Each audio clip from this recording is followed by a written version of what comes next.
To return to the root is to find the essence, but to pursue appearances or enlightenment is to miss the source. जो मुझे इसमें समझ में आया था, जो एसेंस है, चाहे आपका, मेरा, किसी और का, किसी जानवर का, पेड़ पौधे का, सबका सेम है. तो हो क्या रहा है कि हम दो चीज़ों में फंसे हुए हैं, which is number one appearances. अब अपीयरेंसेस के बारे में हमने पहले भी बात की है कि जो भी हम इमेजिन करते हैं, कुछ देखने की कोशिश करते हैं, इनर एक्सपीरियंसेस जो होते हैं. दूसरा इज़ एनलाइटनमेंट. एनलाइटनमेंट को लेकर के हमारे माइंड में जितनी भी डेफिनेशंस हैं, जो भी हम सोचते हैं, राइट, जितने भी कॉन्सेप्ट्स हैं, इमेजिनेशंस हैं, तो उनको परस्यू करना. तो यहाँ पे हो क्या रहा है कि हमारा जो फोकस है ना, जिसको हम परस्यू कर रहे हैं, विच अपीयरेंस हो या एनलाइटनमेंट हो, वो परस्यूअल जो है वो हमारा उस चीज़ पे है जो हम चाहते हैं. मतलब we are not interested in truth, actually we are interested how the truth should be in accordance with our concepts and beliefs. For example, एक पर्सन है, उसने किसी टीवी सीरियल में एक पर्टिकुलर गॉड के बारे में कुछ सुना और उसको ऐसा कोई पर्सन दिख गया जो बिल्कुल वैसा लगा उसको. तो वो क्या करेगा, वो कहेगा ये एनलाइटेंड है, दिस इज़ एनलाइटनमेंट, ये तो बहुत वाइज है. फिर या तो वो उसे फॉलो करेगा या उसके जैसे बनने की कोशिश करेगा. So in any case truth miss हो गया. तो अब सवाल ये उठता है कि क्या ट्रूथ को देखना मुश्किल है एक्चुअल में? द रियलिटी इज़ दैट हम ट्रूथ को नहीं देखना चाहते. कोई किसी को आके बोले कि यार गॉड ऐसा नहीं है जैसा तुम सोचते आए हो अब तक, तो वो सुनेगा ही नहीं, आगे की बात वो करेगा ही नहीं. So we are busy in appearances और एनलाइटनमेंट, एंड उसकी वजह से जो ट्रूथ है जो हमारे सामने है वो मिस हो जाता है. इसमें ये बात करी जा रही है कि अपीयरेंसेस क्या होते हैं, कि जब भी हम मेडिटेशन करते हैं ना, तो बहुत तरह की अपीयरेंसेस आती हैं. किसी को कलर्स दिखते हैं, किसी को लाइट दिखती है, कभी डार्कनेस दिखती है. तो अंदर ऐसे बहुत तरह के एक्सपीरियंसेस होते हैं. एक्सपीरियंसेस सारे अंदर ही होते हैं. अभी भी हम जो भी सुन रहे हैं, बात कर रहे हैं, देख रहे हैं, सब अंदर ही तो हो रहा है. तो ब्रेन में बहुत तरह तरह के एक्सपीरियंसेस होते हैं. तो वो क्या है, अपीयरेंसेस. उन अपीयरेंसेस की बात यहाँ पर करी जा रही है. लोग उसको परस्यू करते रहते हैं. तरह तरह की अपीयरेंसेस होती हैं, तरह तरह से, कभी कुछ लगता है, कभी कुछ लगता है. लोग उसमें एक्साइटेड होते रहते हैं. ये हो गया, यहाँ से एनर्जी उठ गई, यहाँ पे ये हो गया, यहाँ पे वो हो गया. उसको अलग अलग लोगों ने नाम दे दिए हैं. तो लोग बस उसी में उलझ करके रह जाते हैं. ऐसा कोई एक्सपीरियंस हो जाता है, बस उसको याद करते रहते हैं बैठे बैठे कि देखो मेरे को ये एक्सपीरियंस हुआ था तो मैं एनलाइटेंड हूँ. तो या तो वो एनलाइटनमेंट को परस्यू कर रहे हैं through an experience, through an appearance, और they already have some kind of concepts about enlightenment in their mind, कि अगर ऐसा हो गया तो मैं एनलाइटेंड हो जाऊंगा, वैसा हो गया तो मैं एनलाइटेंड हो जाऊंगा, मैं बिल्कुल शांत हो जाऊंगा, मैं बिल्कुल पीसफुल हो जाऊंगा, मेरी लाइफ बहुत अच्छी हो जाएगी, मैं एक बिल्कुल ब्लिसफुल स्टेट में रहूंगा हमेशा. अब वो उसको परस्यू ही करते रहते हैं पूरी ज़िंदगी, और जो एक्चुअल में जो रूट है, जो एसेंस है, उसको मिस कर जाते हैं. और उस रूट को ये समझ लेना कि वो रूट मेरे से अलग नहीं है. यानी एक पौधे को ये समझ आ जाए, एक पत्ते को ये समझ आ जाए कि जो जड़ है वो मेरे से अलग नहीं है. उस जड़ की वजह से ही मैं हूं और उस जड़ में ही मैं हूं. जड़ नहीं है तो कुछ भी नहीं है, मतलब मैं ही वो रूट हूं. उसको एनलाइटनमेंट कहते हैं, जो हर एक चीज का एसेंस है. तो उसको वो लोग मिस कर जाते हैं. यहां पर बात करी जा रही है उन लोगों से जो मेडिटेशन करते हैं, क्योंकि ये बुद्धिस्ट स्टैंड पॉइंट से लिखी गई है ये जो बुक है. इनफैक्ट बुद्धिज्म में भी कई तरह के विंग्स हैं, अलग अलग तरह के लोग हैं. तो एक महायान बुद्धिज्म है, वहां से ये आ रहा है, उस सोर्स से ये आ रहा है. तो they talk about the root. एक दूसरा एक विंग है जो रूट की बात ही नहीं करते हैं, जो रियलिटी की बात ही नहीं करते, वो सीधा एम्प्टीनेस की बात करते हैं. तो उसमें तो जो लाखों लोग हैं उनको तो पता ही नहीं है कि ऐसा भी कुछ होता है. At least they talk about it. ये वे की बात कर रहे हैं, रूट की बात कर रहे हैं. वो अपने डिसाइपल्स को कह रहे हैं एक तरीके से, या उन लोगों को कह रहे हैं जो इसको पढ़ रहे हैं, कि अपीयरेंसेस में मत उलझे रहो, एक्सपीरियंसेस में मत उलझे रहो. जो भी आ रहा है आने दो, जो जा रहा है जाने दो, जो ना आया ना गया वही रूट है. बस ये यहाँ पर कहा जा रहा है. आगे बढ़ते हैं. To awaken even for a moment is to go beyond appearance and emptiness. इसमें जो मुझे समझ में आया कि जो ट्रूथ है, जो साउंड ऑफ साइलेंस है, it is not beyond appearance and emptiness. क्योंकि जब बियॉन्ड का कॉन्सेप्ट हमारे माइंड में आता है तो हम फिर से उसको एक अलग सेग्रीगेट कर देते हैं कि अच्छा ट्रूथ कुछ और है और ये कुछ और है. But in reality it is the underlying foundation, it is the base essence जैसे हम बात कर रहे हैं ऑफ बोथ ऑफ दीज। तो इसको हम वही मूनलाइट वाले एग्जाम्पल से भी समझ सकते हैं कि चाहे वो मूनलाइट की लाइट हो, चाहे वो डार्कनेस में हो, जो हमें नहीं दिख रही है, वहाँ भी लाइट है, यहाँ भी लाइट है, कहीं दिखती है, कहीं नहीं दिखती है, बट वो दोनों में है। तो this is awakening in my understanding. Appearances हैं और एम्प्टीनेस है, दोनों ही कॉन्सेप्ट्स हैं, क्योंकि एम्प्टीनेस तो एक्चुअल में है ही नहीं, because something can not come out of nothing. तो emptiness is an illusion. Appearances आती जाती रहती हैं, बट अपीयरेंसेस का जो सोर्स है वो एम्प्टीनेस में से आता जाता है। बिल्कुल ऐसे जैसे लाइट आती जाती है, बट जहां से लाइट आती है और जहां वापस चली जाती है वो डार्कनेस है। लाइट कहां से आई, कहां गई, ये अपने आप से पूछना चाहिए कि मूनलाइट कहां से आई, कहां से गई। डार्कनेस में से आई और वापस डार्कनेस में ही चली गई। तो डार्कनेस को हम यहां पे कह सकते हैं एम्प्टीनेस, और अपीयरेंस को कह सकते हैं लाइट। तो ये कहा जा रहा है कि अगर आप जो लाइट है जैसी है उसको वैसी देख लेते हो, यानी जो रियलिटी है उसको एज इट इज देख लेते हो, तो you are beyond darkness and you are beyond light. तो अब आप दोनों से परे निकल गए हो, क्योंकि वो दोनों में है। To awaken even for a single movement, क्योंकि अवेकनिंग तो सिंगल मूवमेंट में ही होती है। इनफैक्ट सिंगल मूवमेंट ही होता है। ये जो टाइम का कॉन्सेप्ट है वो तो ब्रेन में है, माइंड के रेफरेंस से हम बोलते हैं कि कुछ बदल रहा है, उसके रिलेशन में है ये स्पेस और टाइम के कॉन्सेप्ट्स। बट एक्चुअल में तो प्रेजेंट मोमेंट ही है ना। तो अगर इस मोमेंट में जो है उसको हम देख लेते हैं, तो जो अपीयरेंस है यानी जो आया और गया, और जहां पर अपीयरेंस नहीं है, जो एम्प्टीनेस है, हम दोनों के परे निकल गए। यानी दोनों जिस पर आ जा रहा है, जिसमें आ जा रहा है, उसको हमने देख लिया। That means we are awakened to something which is neither an appearance nor absence of appearance, which is emptiness. We are awakened to that reality even for a single movement. एक मूवमेंट के लिए भी हो गए तो अब हमने जान लिया। बिल्कुल ऐसे जिसने साउंड ऑफ साइलेंस को एक बार जान लिया तो उसने जान लिया कि ये है। जब तक नहीं जाना तब तक वो अपीयरेंसेस में उलझा हुआ है या एम्प्टीनेस में उलझा हुआ है। एक बार जान लिया, अब वो है, अब वो वही है। चाहे उसको समझ आ रहा है नहीं आ रहा है कोई बात नहीं, बट वो है तो वही। एक बार उसकी कॉन्शियसनेस में ये आ गई साउंड ऑफ साइलेंस, तो आ गई। जिसने नहीं भी जाना है तो वो भी वही एक्चुअल में है तो वही, बट उसकी कॉन्शियसनेस में तो नहीं है ना, तो वो उसकी तरफ अवेकन नहीं है, वो उसकी तरफ सो रहा है। बट जो अवेकेंड है भी, वो भी तो अपीयरेंसेस में इंडल्ज होता है। दोनों में वही फर्क है, जैसे एक इंसान अवेकन्ड है मूवी थिएटर में कि ये स्क्रीन है जिस पर ये मूवी चल रही है, यानी ये मूवी झूठ है, स्क्रीन सच है। दूसरा इंसान है, उसको स्क्रीन के बारे में कुछ नहीं पता है, उसको मूवी के बारे में कुछ नहीं पता है, उसके लिए मूवी सच है। उसके लिए वो मूवी में जो कुछ हो रहा है सब कुछ सच है, कुछ भी झूठ नहीं है। तो अवेकनिंग का मतलब क्या कि ये अपीयरेंसेस है, आती जाती रहती हैं, चेंज होती रहती हैं, यानी पत्थर बनते रहते हैं, मिटते रहते हैं, लहरें बनती रहती हैं, मिटती रहती हैं, लेकिन पानी वहीं का वहीं है। पानी ना बनता है ना मिटता है। तो उसका जो वे ऑफ लाइफ है वो उससे बहुत अलग है, जो सिर्फ लहरों में जी रहा है। एक इंसान जो पानी में जी रहा है और एक जो लहरों में जी रहा है, जमीन आसमान का फर्क है उन दोनों की थिंकिंग में। फंडामेंटली सुपरफिशियली देखने में सब सेम सा लगेगा, क्योंकि वो भी तो लहरों को नाम से ही बुलाएगा। वो पानी थोड़ी ना बोलने लग जाएगा हर एक को कि तुम भी पानी हो, तुम भी पानी हो, तुम भी पानी हो, ऐसे थोड़ी बोलेगा। वो नाम ही लेगा, जिसका जो नाम है उसको उस नाम से बुलाएगा, उससे वैसे ही बात करेगा। बट उसकी सोच और जो उस पानी को नहीं जानता है उसकी सोच में ज़मीन आसमान का फ़र्क है, बिल्कुल ही अलग है। इनफैक्ट जो सो कॉल्ड गुरुज हैं, अगर वो हमेशा अपीयरेंसेस की बातें कर रहे हैं तो समझ जाओ कि अभी वो रियलिटी से बहुत दूर है। उन्होंने कभी रियलिटी को एक्सपीरियंस ही नहीं किया है, क्योंकि जो एक बार कर लेगा उसको एक्सपीरियंस, वो और कोई बात कर ही नहीं सकता, क्योंकि उसके ऊपर और कुछ है ही नहीं। बाकी सब चीज़ें तो टेम्पररी हो गई ना, बाकी सब चीज़ें तो खेल की जैसी हो गई, जिसको लीला वर्ड जहां पर यूज करते हैं। That's like play of light and shadows.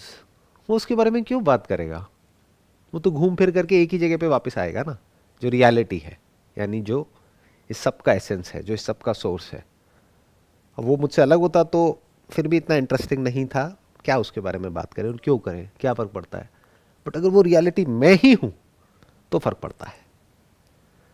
मतलब मैं और वो रियलिटी नहीं है, मैं ही रियलिटी हूँ।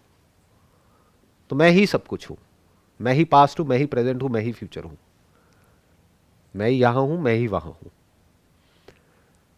मैं ही इसमें हूँ, मैं ही उसमें हूँ। तो उसमें बड़ा फ़र्क आ जाता है, उसकी थिंकिंग में, उसका वे ऑफ लाइफ में, अंदर की जो उसकी दुनिया होती है वो बिल्कुल अलग होती है। तो यही यहाँ पर कहा जा रहा है, वो इंसान अपीयरेंसेस के और एम्प्टीनेस के बियॉन्ड निकल गया है, वो नथिंगनेस के और समथिंग के बियॉन्ड है। वो इस समथिंग की बातें नहीं करेगा, ये हो गया, वो हो गया, ये एनर्जी, वो एनर्जी वो ये सब बातें नहीं करेगा, क्योंकि इस सब में कुछ नहीं पड़ा है। ये बहुत बेसिक लेवल की बातें हैं, ये उन लोगों की बातें हैं जो अपीयरेंसेस में उलझे हैं। जैसे बाहर दुनिया में लोग अपीयरेंसेस में उलझे हैं, वो पैसे की बातें करेंगे, चाहे कोई जॉब कर रहा है चाहे बिजनेस कर रहा है, बात घूम फिर करके एक ही जगह पे आकर के रुकेगी, पैसा। ऐसे ही जो सो कॉल्ड स्पिरिचुअल लोग होते हैं उनकी बात एक ही जगह पे आकर के रुकेगी, एक्सपीरियंस। मुझे ये हुआ था 10 साल पहले, 20 साल पहले, 50 साल पहले। तो उसमें और इसमें क्या फ़र्क है? कोई फ़र्क नहीं है। तो ये यहाँ पर कहा जा रहा है कि वही अपीयरेंस और एम्प्टीनेस के बियॉन्ड निकल सकता है, जो समझ सकता है, जो अवेकन है उसकी तरफ, जो इन दोनों से बियॉन्ड है, दोनों का सोर्स है। इसमें अंडरस्टैंडिंग का भी तो बहुत बड़ा फैक्टर आता है ना। बहुत बड़ा फैक्टर साउंड है। ऑफ साइलेंस का एक्सपीरियंस तो बहुतों को है। सिर्फ एक्सपीरियंस से कुछ नहीं होता, सिर्फ अंडरस्टैंडिंग से कुछ नहीं होता। किसी को अंडरस्टैंडिंग तो है बट एक्सपीरियंस ही नहीं है साउंड ऑफ साइलेंस का, क्या करोगे? किसी को एक्सपीरियंस है साउंड ऑफ साइलेंस का, जैसे जो मेरा बेटा है, बेटी है, सबको एक्सपीरियंस है साउंड ऑफ साइलेंस का, छोटे छोटे हैं, बट उनकी लाइफ में कोई फ़र्क थोड़ी ना आया है, उनकी थिंकिंग में कोई फ़र्क थोड़ी ना आया है। तो एक है अंडरस्टैंडिंग, एक है एक्सपीरियंस, दोनों इंपॉर्टेंट है। ज़्यादा इंपॉर्टेंट क्या है? एक्सपीरियंस ज़्यादा इंपॉर्टेंट है, क्योंकि एक्सपीरियंस होगा तभी तो अंडरस्टैंडिंग का कोई मतलब है। बिना एक्सपीरियंस के क्या अंडरस्टैंडिंग, किसकी अंडरस्टैंडिंग और कैसी अंडरस्टैंडिंग? तो इसी पूरे प्रोसेस को आप ये कह सकते हो कि मैंने चैलेंज किया और इसको अपसाइड डाउन कर दिया, टर्न कर दिया। पहले एक्सपीरियंस, बाद में अंडरस्टैंडिंग। आज से पहले क्या होता था? पहले अंडरस्टैंडिंग, फिर शायद एक्सपीरियंस, लाखों में से किसी एक को। अब क्या है? लाखों को एक्सपीरियंस, करोड़ों को एक्सपीरियंस, उसमें से कुछ को understanding. That is still better, वो बेटर है। वो और जगह नहीं भटकेंगे और एक्सपीरियंसेस। वो भी भटकते रहेंगे, क्योंकि जब तक अंडरस्टैंडिंग क्लियर नहीं होगी, उनकी बातें और लोगों की तरह ही होंगी, वो भी ऐसे ही पैसे के पीछे भाग रहे होंगे दुनिया में, या फिर सो कॉल्ड स्पिरिचुअल दुनिया में एक्सपीरियंसेस के पीछे भाग रहे होंगे। बट एटलीस्ट उनके पास में कुछ है जहां पर वो वापस आ सकते हैं। जब थक जाएंगे इस दुनिया में भागते भागते, और सो कॉल्ड ये स्पिरिचुअल दुनिया में भाग करके जब थक जाएंगे, तो कभी भी वापस आ सकते हैं, कभी भी बैठ करके इन बातों को समझ सकते हैं, इस सेशन को देख सकते हैं। ये अंडरस्टैंडिंग का काम हो रहा है, एक्सपीरियंस तो उनको हो ही गया है। Changes that seem to occur in the empty world, we make real only because of our ignorance. We have identified ourselves rigidly in relations and possessions जो कि बदलते ही रहेंगे, उनका नेचर है बदलना। तो जब वो बदलते हैं और हमने अपने आप को डीपली आइडेंटिफाई कर दिया है, मतलब सिर्फ यही है उनके लिए रिलेशंस एंड पोजीशंस, तो उनका मैं भी मरेगा। जब वो गरीब हो जाएगा, जब पैसा गया तो वो भी गया, रिलेशनशिप गई तो वो भी गया। तो वहाँ पर एक बहुत बड़ा ट्रैप है। बट ट्रूथ जो है वो चेंजलेस है, मतलब इन द सेंस कि वो वाला एग्जाम्पल बड़ा अच्छा है इसके लिए कि कोई पति पत्नी होने से पहले आदमी औरत है, उससे पहले ह्यूमन बीइंग है, उससे पहले बीइंग है। तो इग्नोरेंस ये हो गई कि हमने चेंजेस को अल्टीमेट ट्रूथ मान लिया, अल्टीमेट रियलिटी मान लिया, उसके अलावा हमें कुछ नहीं पता, तो वो ट्रैप हो गया। बट ज्ञान में हमने चेंजलेस को भी देखा, जो ना बूढ़ा हुआ, ना जवान हुआ, ना अमीर हुआ, ना गरीब हुआ, उसमें कुछ ज़्यादा कम नहीं हुआ, जो ना खुश हुआ ना दुखी हुआ। राइट। अब यहाँ तक तो ठीक है, लेकिन हमने लास्ट सेशन में ये भी देखा था कि साउंड ऑफ साइलेंस की जब हम बात कर रहे थे, हमने ये भी देखा कि साउंड ऑफ साइलेंस ऐसा थोड़ी है कि बदलती नहीं है। हमने ये भी देखा कि वो अगर वो नहीं बदलती तो ये सब कुछ कैसे बदल रहा है। तो अब हमने ये देखा जो असली ज्ञान था उसके थ्रू कि जो बदलता है मैं वो भी हूँ, बट मैं सिर्फ वही नहीं हूँ, मतलब ये बॉडी थॉट मैं हूँ, लेकिन मैं सिर्फ बॉडी थॉट नहीं हूँ। तो इस लाइन में, इस पर्टिकुलर लाइन में मेरे पास दो क्वेश्चंस हैं। पहला ये कि हमने इसको एम्प्टी वर्ल्ड क्यों कहा है, और दूसरी चीज़ इसमें ये भी लिखा है कि we make real only because of our ignorance. तो इसमें कहीं ना कहीं ये इम्प्लाइड हो गया कि ये रियल नहीं है, बट इन रियलिटी रियल तो वो भी है ना, अनरियल थोड़ी ना है। हम उसे अनरियल क्यों बोल रहे हैं? नहीं, देखो, सबसे पहले तो ये समझो कि एम्प्टी वर्ल्ड का यहाँ पे क्या मतलब है, किस कॉन्टेक्स्ट में कहा जा रहा है। वो कहा जा रहा है कि जैसे एक नदी है जो हमेशा बहती रहती है, तो उसमें ये कहा जा रहा है जो भी फॉर्म्स बन रही हैं उसको इंट्रिंसिकली देखोगे तो वो एम्प्टी है, उस फॉर्म की अपनी कोई एग्जिस्टेंस नहीं है इंडिपेंडेंट ऑफ वाटर। इनफैक्ट वो वाटर ही है, वो पानी ही है, तो वेव है ही नहीं। वेव सिर्फ कहने के लिए है, एक्चुअल में सब कुछ ही पानी है। तो सब कुछ एम्प्टी हो गया। जिसको भी हम फॉर्म्स कह रहे हैं, जो भी नाम है, रूप है, वो सब सिर्फ कहने के लिए हो गया, नेम सेक हो गया। एक्चुअल में उसकी क्या एग्जिस्टेंस है? कोई एग्जिस्टेंस नहीं है।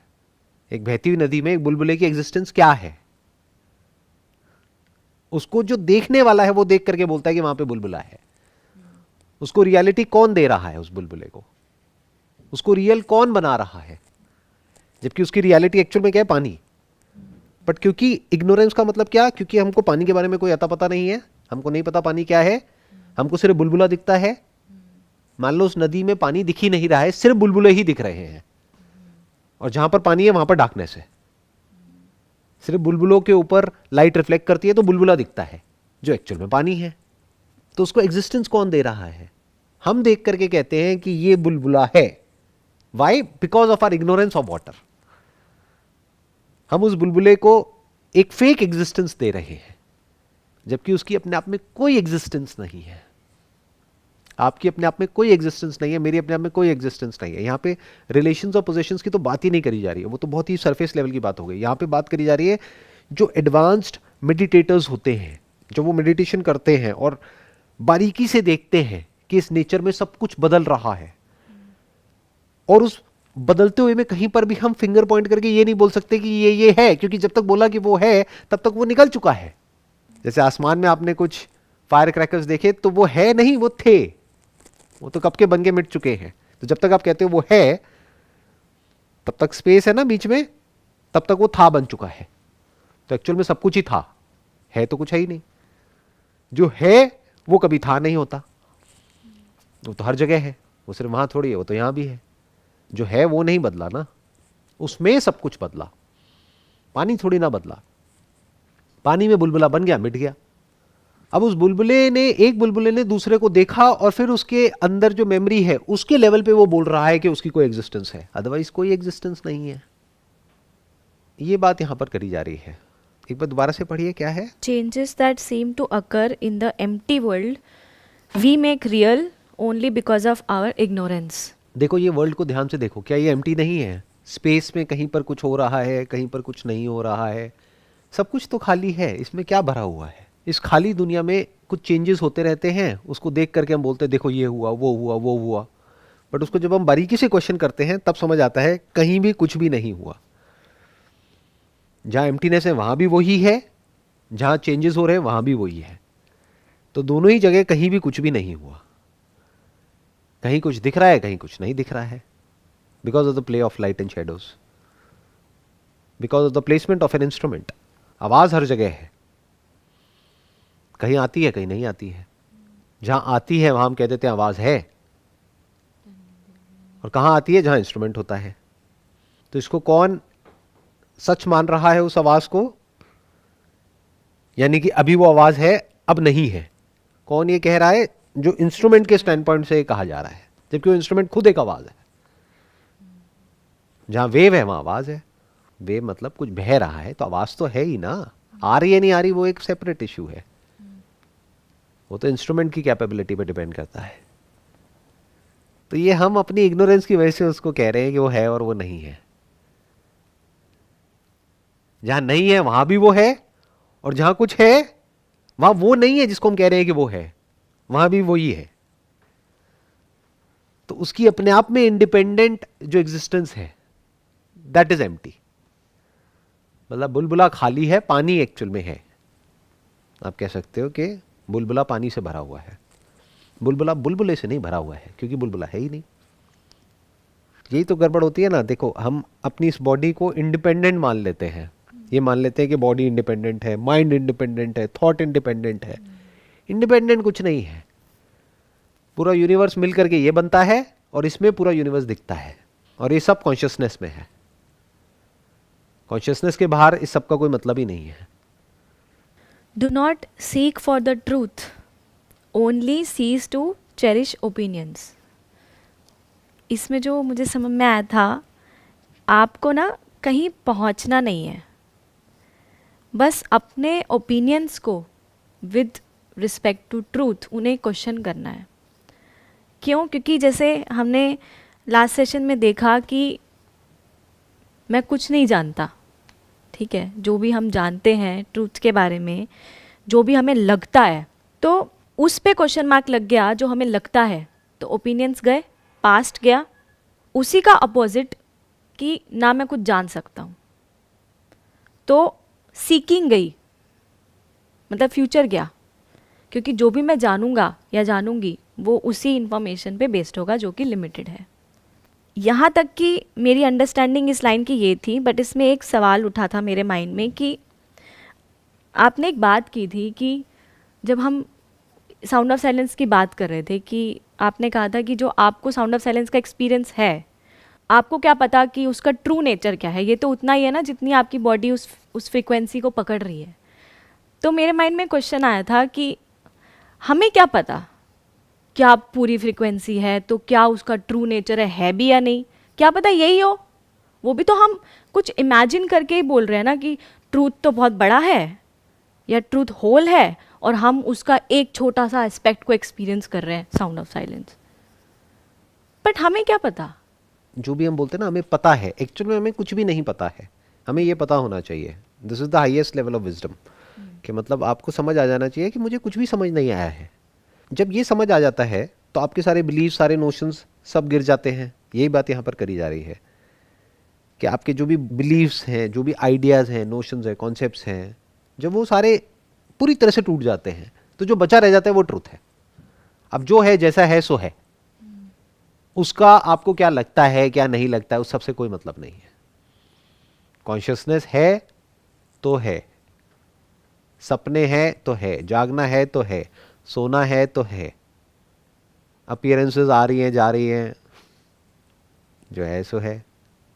उसमें ना आप कुछ कर सकते हो, ना कुछ बदल सकते हो, ना आपको कुछ मिल सकता है, ना आपका कुछ जा सकता है। फिर एक्चुअल में आपके अंदर बोलने के लिए या करने के लिए कुछ भी नहीं रह जाता है। Nothing to do and nowhere to go, nothing to achieve. फिर उसका जो नेचर होता है वो हर मोमेंट में रिवील होता रहता है, बट उससे भी कोई फर्क नहीं पड़ता है। इसका क्या क्योंकि मतलब वो हुआ? इमेंस है, मतलब उसी के अलग अलग स्टैंड पॉइंट्स हैं। मतलब ट्रूथ को भी देखने के, जैसे सो कॉल्ड जो अनट्रूथ है, अपीयरेंसेस है, एम्प्टीनेस है, उसको भी देखने के स्टैंड पॉइंट होते हैं ना। एक अपीयरेंस को एक एंगल से देखोगे वो कुछ और है, दूसरे एंगल से देखोगे कुछ और है।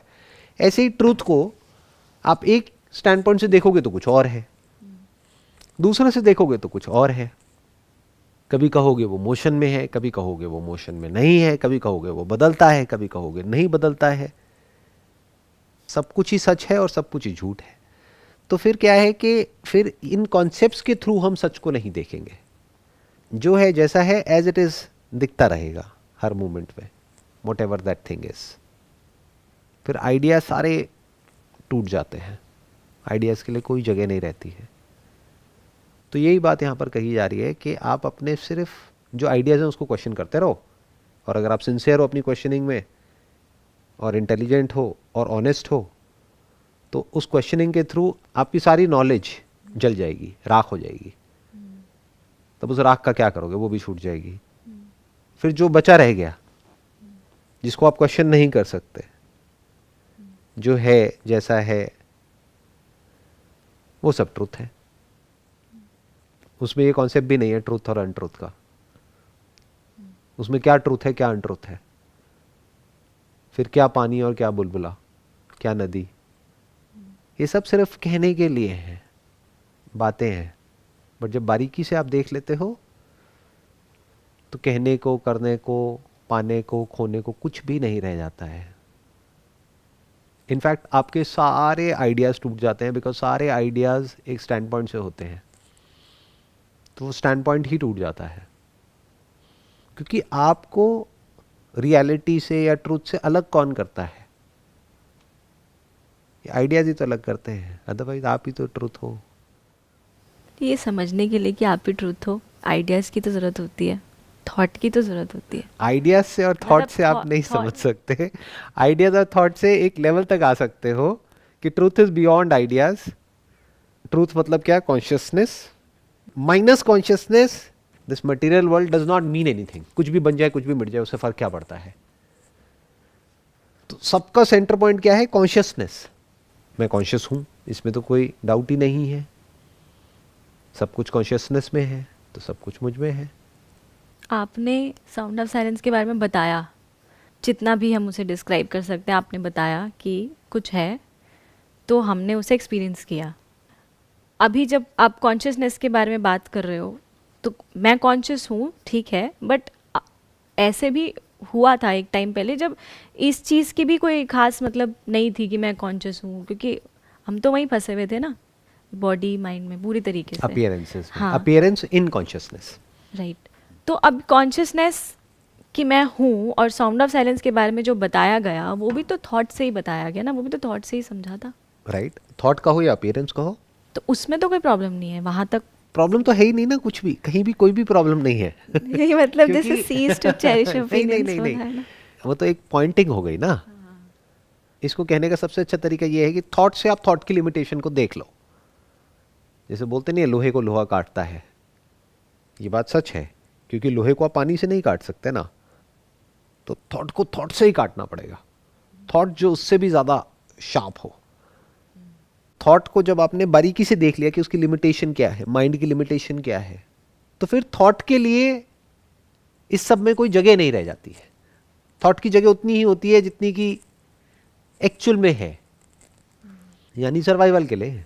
उसके लिए हमें थॉट चाहिए, क्योंकि और जो जानवर हैं वो हमसे ज़्यादा पावरफुल है ना।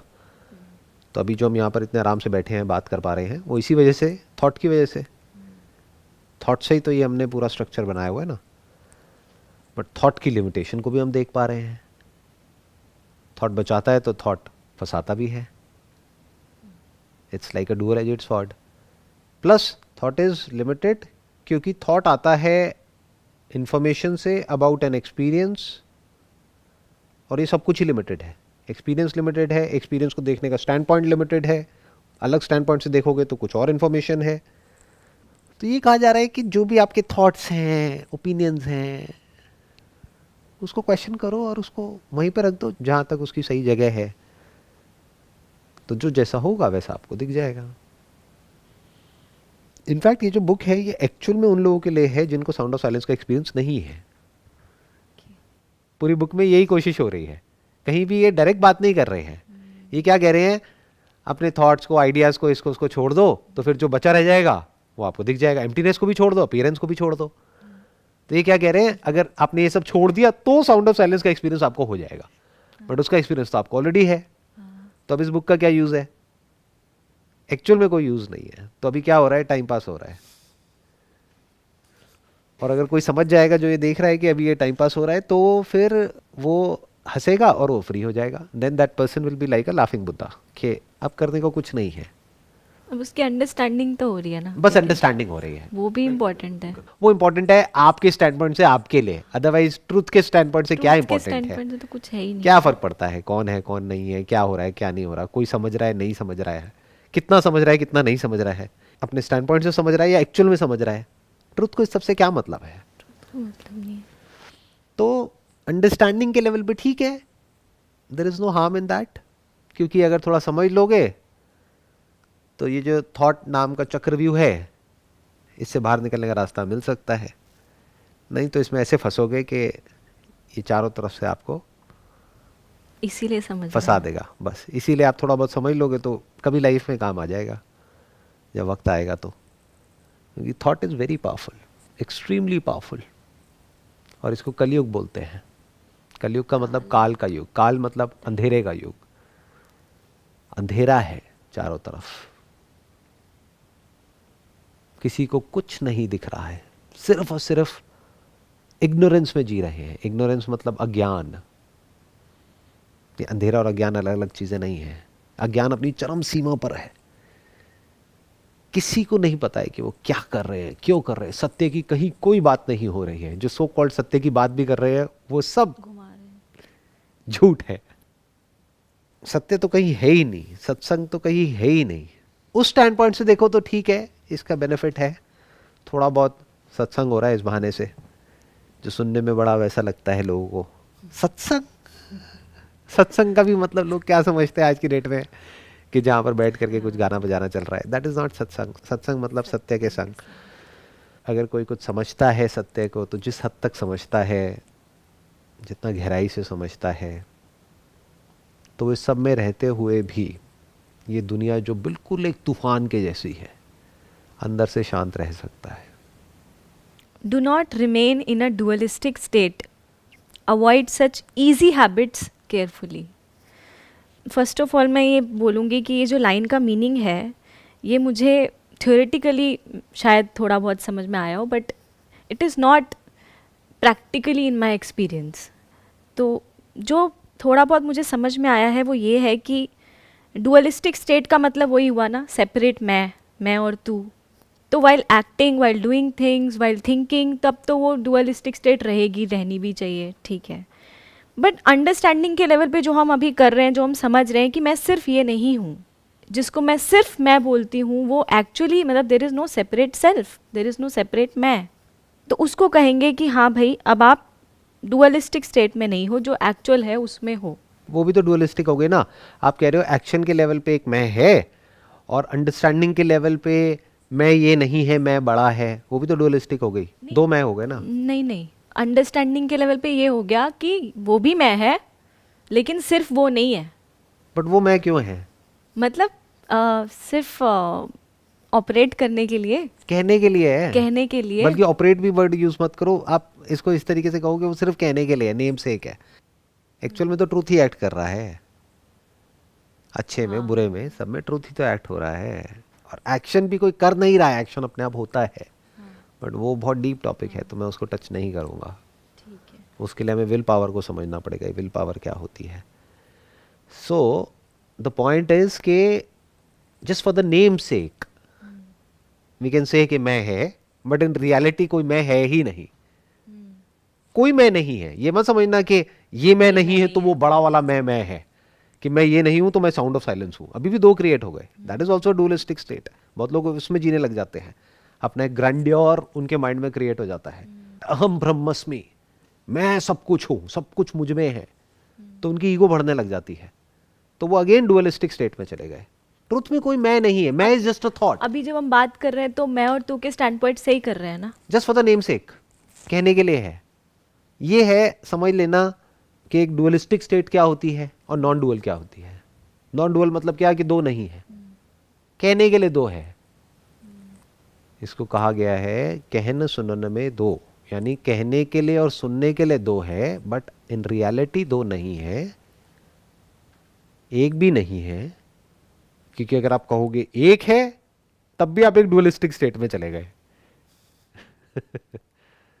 ना एक है तो ना क्या? दो है, बस खत्म।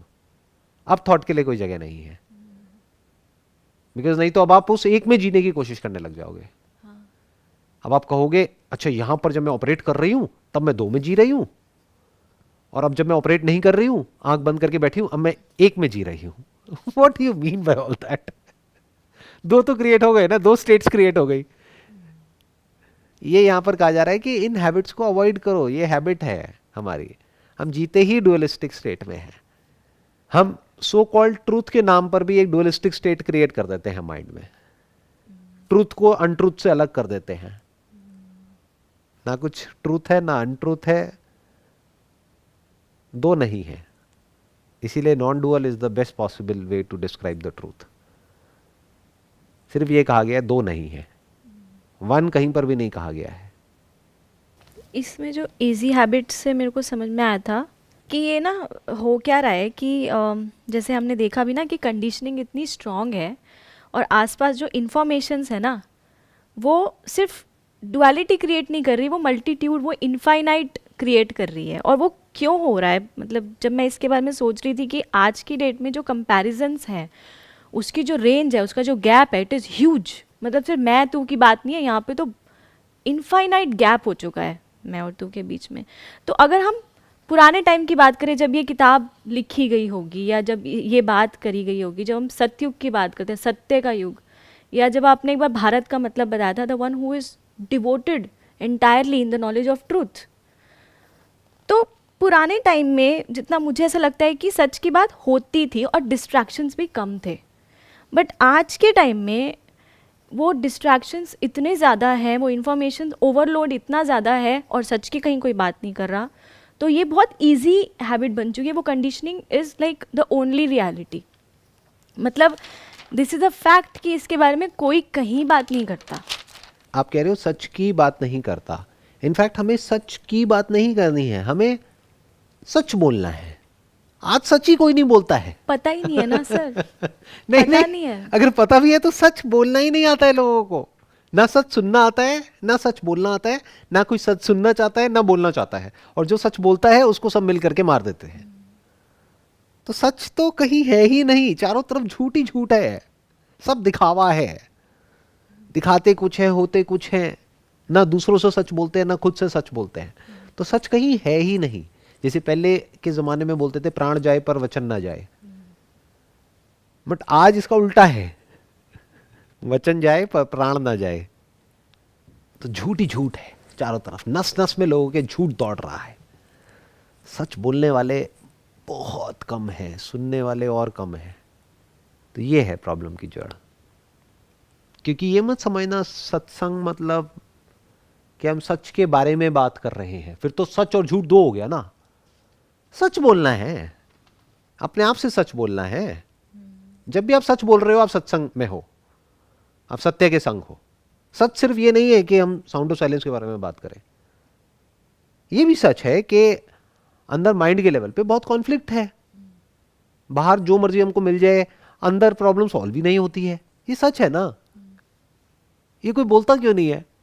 सब ऐसे क्यों दिखाते हैं कि मैंने ये अचीव कर लिया तो पता नहीं मेरी लाइफ कितनी बढ़िया हो गई है। कोई बोलता क्यों नहीं है कि मेरी लाइफ बेकार है, ताकि बाकी के गधे जो उस रेस में भाग रहे हैं उनको समझ तो आए कि गधों की रेस है। ईगो बहुत ज़्यादा बढ़ गई है, वो फॉल्स मैं ही मैं है बस। अंधेरा ही अंधेरा है चारों तरफ, झूठ ही झूठ है। अंधेरा कहो या झूठ कहो या अज्ञान कहो। और रही सही कसर ये टेक्नोलॉजी ने भी ख़त्म कर दिया है। मतलब इतना कंपैरिजन हो गया है। टेक्नोलॉजी कुछ नहीं कर रही है, जो आदमी का जो बेसिक नेचर है वो इंटरपोलेट हो रहा है, वो बढ़ करके सामने दिख रहा है। इंसान शुरू से ही ऐसा है। इंसान मतलब थॉट। आपको क्या लग रहा है आज से 100-200 साल पहले प्रॉब्लम्स नहीं थी? अगर उस टाइम की प्रॉब्लम्स देखी जाए तो आज की प्रॉब्लम्स के आगे बहुत बड़ी है उस टाइम की प्रॉब्लम्स। कैसे एक राज्य के ऊपर दूसरा कोई राज्य का जो राजा है वो अटैक करता था, फिर वहां पे जो उन लोगों के साथ क्या हाल किया जाता था, उनका किस तरह से टॉर्चर किया जाता था। तो कभी भी ऐसा नहीं रहा कि ग्रीड नहीं थी या डिजायर नहीं था या इग्नोरेंस नहीं था, बट वो खुल करके सामने नहीं आता था। अब सामने आ रहा है। जैसे पहले भी क्राइम्स होते थे, बट मीडिया इतना ज़्यादा प्रोएक्टिव नहीं था और इतने ज़्यादा चैनल्स नहीं थे, तो लोगों को पता ही नहीं लगता था कि कब कहाँ पर क्या हो गया। आज ज़रा सा भी कहीं कुछ होता है तो वो बढ़ा चढ़ा करके सामने आ जाता है। तो यही हो रहा है कि आज की डेट में सोशल मीडिया की वजह से या इंटरनेट की वजह से जो इंसान का जो बेसिक नेचर है वो खुल के सामने आ रहा है। जो अंदर का उसका अंधेरा है वो खुल करके सामने आ रहा है। कोई देखने वाला होना चाहिए जिसको फर्क पता हो कि अंधेरा क्या है और उजाला क्या है, उसमें वो देख सकता है। बाकी तो किसी को कुछ पता ही नहीं है। तो आई थिंक इतना बहुत है आज के लिए। बाकी का जो होगा वो नेक्स्ट सेशन में हम कवर अप करेंगे।